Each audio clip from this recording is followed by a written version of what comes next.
Hello everyone, welcome back. This is my channel. This is Mark after me. I am True and I absolutely super happy to have you here. And if you are new, please welcome.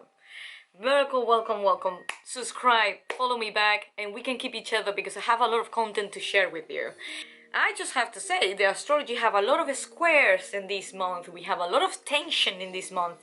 And I will say a little bit more during this clip, but don't forget, subscribe, follow, share with your friends, and see you in Astrology Perspective. Thank you so much for joining me in this Astrology Talks. Is lunar eclipse in the 5th of June under the sign of Sagittarius. We're gonna be facing an opposition with the Sun in Gemini. Prepare yourself, it's going to be challenging this month. It's not gonna be easy for any of us, and you can turn on the TV, the news, and you will see how the world is burning. It's absolutely speaking out and it's making an action toward themselves, and they believe in what they want to have from the life of another people's lives. So you can see it right now. You can see it. Black Lives Matter. You can see Hong Kong, the protesters. You can see over here climate change or climate damage because the Extinction Rebellion. All of them are literally speaking in a really big amount of people of some issue that's been there for a long time.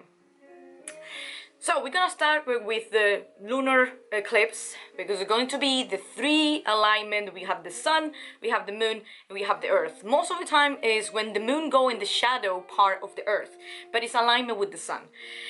If you are like me and you know what is going on, this is going to be powerful. Normally the lunar eclipse is not just taking few weeks, it's going to be taken for around 6 months. Just saying like this. Probably no, I'm pretty sure. In this year we're gonna have a total eclipse, 6 of them. Which can say to me that is going to be challenged year, a structure, and is going to burn a lot of bridges here. And I'm gonna say nothing, but I was just digging in the chart of astrology and what is gonna happen in this month, and I was looking in the chart and I was like, wow, it's a lot of conflict here. Why? Because we have a lot of squares is going on.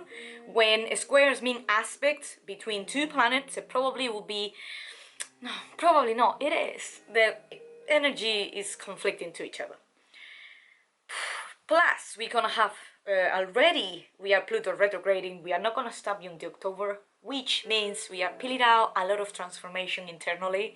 We have a Saturn in Aquarius which is teaching us slowly a big lesson to look after another people and fight with our own beliefs and protection to the community, not just in a selfish way, and also take it off the blind veil that we have towards politics, towards towards belief, law, religion, anything that people put you there or companies put you there. It's encourage you most of the time to think from yourself rather than follow another people's things or another people perspective. So imagine this, we have the sun and the moon opposition, we have an axis here, and we have an opposition because Sagittarius is, okay, Sagittarius is a fire sign and Gemini is an air sign.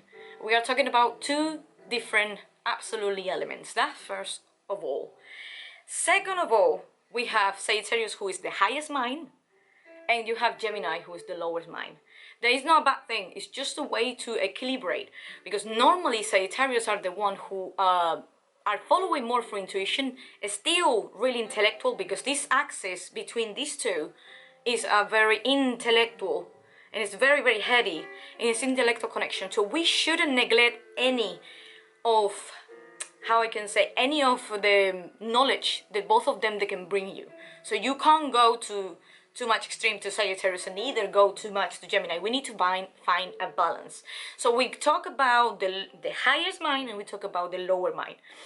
Highest mind because they provoke on you to follow more what you think and the structured belief from your intuition, rather than Gemini is the way who say, I am more logical, I need facts, and I need to gather information, rather Gemini are, you need to gather experience. You need to go there, out there, to be more adventurous, to do, to go faster. So saying this is, I'm sorry, I'm really not sorry. I am absolutely extremely excited because it's giving us the push that we need. It's already, this lunar eclipse is everything about communication. It's everything about communication. And you will see in the social media, everybody's going there to open their mouth and communicate. To say communication, attitude, and sense of adventure, sense of doing something that you will never do. So people are going protesting, people are going out to the street, people are doing things that never did before. So imagine how potent is this axis right now. I'm just like blowing my mind. I absolutely happy on the first time that the people are doing and taking the power. The Saturn in Aquarius is saying to say, stop following as a chickens without head. Stop following blindness to the companion, to another people's thoughts and beliefs, and make your own and do what is for you right. How powerful is this?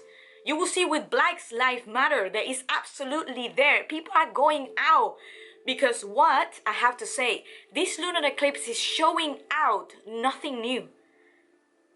And what I'm trying to say is, well, I think it's very clear. We are being blinded, we are being passive from another people suffering or sufferment or another people pain. We are being blinded to say this is not belongs to me. This is nothing that I can do, so I can't go in. Right now, it's affecting you in another level. Right now, it's something that is repeating in the society over and over again.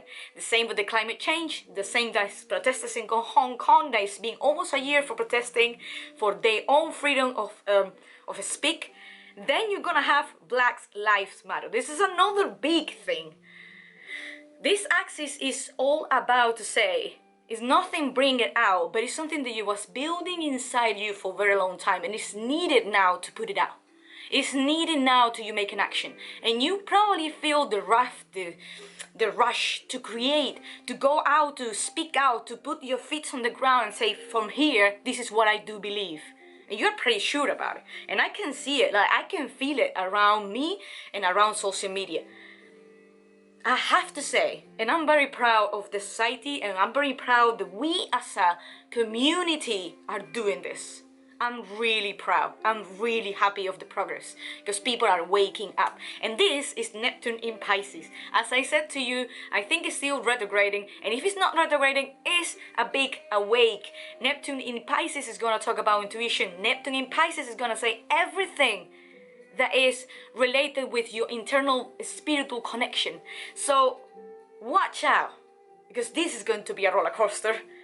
So coming back, lunar eclipse is affecting relationships, and not just a relationship that is money or career or personal environment. Is going to be more far away, the relationship with yourself, your structured belief. So when the full moon, in this case a lunar eclipse, is going to jump into Sagittarius, it's a golden opportunity to jump in, to make a big reflection to the structures of belief and the way that you're gonna express them, the way that you're gonna transport them, the way that you're gonna explore that. And it's gonna make you reflect, it's gonna make you stop. Because why? Sagittarius and Gemini in the middle of this axis is going to push you to make the change that you need to do. And it's not just changes that you was thinking from one day to another. It was changes, as I said and mentioned it before, that was there, and then you always ignore it. You always blinded it out. You always put it in the second position. Right now, it's coming to the surface that you are coming more and more powerful and responsible for your own actions. So right now, it's time to reflect. And I think Sagittarius as well is a very planning sign that likes to have everything very organized and have the thoughts in a different lines of life, like what is the priority, what's the top of this, what I should do in the first step for, reach the next step. Whatever that you want to do, this is going to be super potent, and it's gonna affect relationship. Most of them probably, I'm not gonna say most of them because I do know exactly I don't want to put my hands there, but lunar eclipse is gonna affect relationship dramatically. is potent. This probably will be 6 months in effect. So if you are already in a relationship with someone and it's hard, you have two options. So you're broken up, or you go through and take the challenge in a very dramatic way, because can enrich your relationship and can be growing in a really good way. Can be as well if you're single, that suddenly for one day to another they come your soulmate, that come the person that you're looking for, that come and literally make your life easy. You know what I'm saying? Is the lunar eclipse, we're never gonna know what's gonna happen, but it's going to contain a lot of explosive energy. So that's why we have in Sagittarius a time to reflect.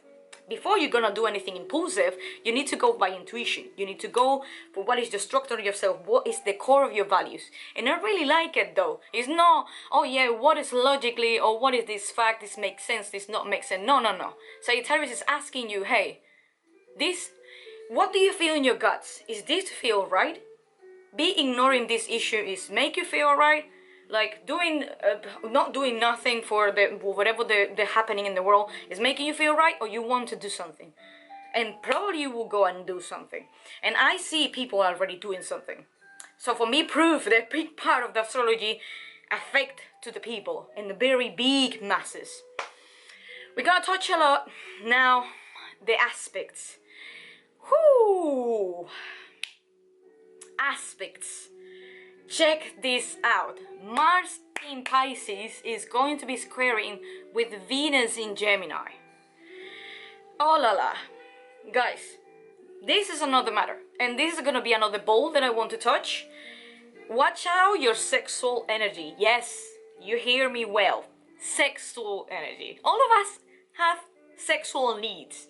But you need to understand that if you are feeling aggressive, or you feel that kind of sexual energy, even if you are single, don't put your life at risk, because Mars is the planet of action, but it's a planet of aggression. They used to call it the planet of war.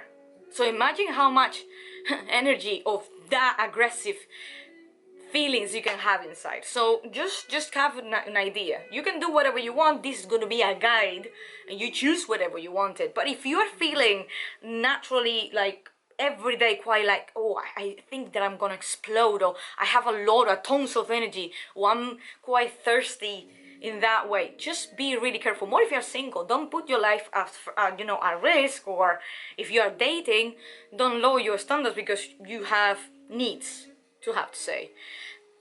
That Venus is already in Gemini, which say, yes, it's very intellectual, but it's retrograding, which is going to be internal. It's going to be our changes, our see the beauty, how we see beauty, how we approach money and finances. So all of that is very for introspection, and it's a squaring Mars in Pisces. What most of the time Mars in Pisces bring all memories of all actions that you did, good and bad. Sometimes can be reflecting the good things you've been doing, but on the same time can be remember you, or make you remember how many times you make a mistake, or what the things you didn't, or what the things you did, or what the things you regret for the moment. So sometimes Mars in Pisces can get really sad. It can get really frustrated.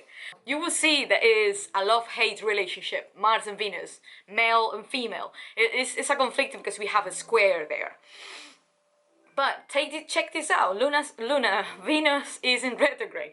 Oh, sorry, I talk so fast, I'm sorry. But when we have Venus in retrograde, it was in Gemini. As I said in the mention in another videos, is also asking us for what is actually the relationship we have with money, with another people. Is in a questioning time, right? But on the same time, in this specific month, we are demanding affection. We want affection, we want that human touch, we want to have our sex needs touch, right? But we are not able to do the same for other people. It's quite ironic, right? So we are demanding, we want, but we are not capable because we don't want to give too much. That is what happened is, first of all, Venus is retrograding, and also it's a squaring. There's already debilitating, but it's with Neptune. Is clearly making things quite more blurry for some people, and it's not a global issue. We are talking about more as a personal individual relationships, because Venus go with the personal relationships. But talking about as a global thing, Saturn in Aquarius is really right now, still, if I'm not wrong, in retrograde. I am not sure 100%, but I think still, and it's everything about community. And if you see already, all people are giving hands to each other. All people are creating the force, are creating the power, are creating the thing that they needed from the beginning, but they never have it. The thing they always ask and be ignored. The you know, I can't start here, but my head is going fast. But you know what I'm cooking. You know what I'm saying. Sagittarius and Aquarius. Aquarius is the sign, the PhD. It's like, I need to know. I don't want you to tell me what I need to know. I need to resolve myself and put my nose in the books and know why. And it's not just in the books. I need to know it myself. I need to prove it myself. It's an individualistic sign because they are very demanding with themselves. But on the same time, they like to learn. They like to go out and don't follow. Don't like authority. So we are in Saturn and Aquarius, passing with another section with Saturn and Aquarius and Capricorn was the last year. And when we have Saturn and Capricorn for last year, I'm gonna say that we have a lot of corruption coming out. And Capricorn is the sign of politics, law, and reputation. That's why Aquarius come after to Capricorn, because Aquarius are not into authority. Too much sometimes can be really no positive change, but if you put that in the power of the people and reclaim their own rights and reclaim the injustice that's happening in the world, and it's not something new, as I said, this axis and this opposition is not telling us something new. It's pushing us to give that push that we needed as a global issue and as a community, as a big communities in the world. All of us are connecting in a social media that is Aquarius, because Aquarius is going to be communication, fast communication during the all internet. They most of the time control that, and we are in social distancing right now. When Saturn is distancing, Saturn is gonna make it delay. It's gonna make the things more slower. It's a lot of stuff. I will create another video. I don't want to make you crazy about Saturn, because we have the positive and negative. We have a lot is going on, and we need to keep learning from this Saturn and Aquarius energy, because it's gonna stay there for a little bit more longer, and we are going to grow a lot. I am absolutely 100% convinced that we are gonna learn more about charity. We're gonna learn more about ourselves. We're gonna learn more about the fellow that we have next to our next house, the neighborhood. We are gonna be caring more of what is outside our head, our brain, our heart, because it's connecting in a different value system, and it's gonna be connecting more in the deeply soul. So Sagittarius is here to ask you this: go reflecting, go inside, thinking about what is the structure of the self and the belief that you have for the rest of the people around it, and how you can help and how you can transport that message to other people. Alright, I hope you like this video. Please subscribe, like, share. I am super happy. I don't know, I am true. I was your guide, quite crazy. I hope you like this video. Share if you want to. I will create another video soon. There will be the tarot reading for this new moon, this full moon in Sagittarius, and this lunar eclipse. And my head is rolling crazy. Have a lovely day, and see you on the next clip. Bye bye.